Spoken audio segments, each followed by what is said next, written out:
I finally managed to turn myself completely invisible. At first, I thought this was the greatest experiment in human history, but once I realized no one could see me anymore, I knew nothing could stop me from doing whatever I wanted. While my female colleague was fast asleep, I reached out and unbuttoned her shirt. Suddenly, she jolted awake. I didn't say a word.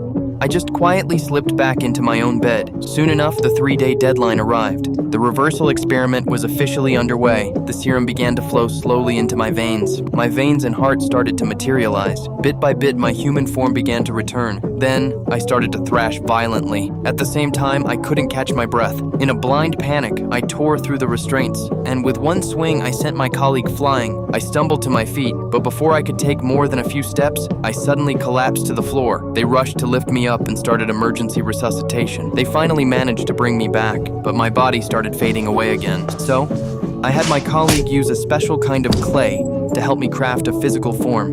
For the next few days, we kept running restoration experiments, but we weren't making any progress.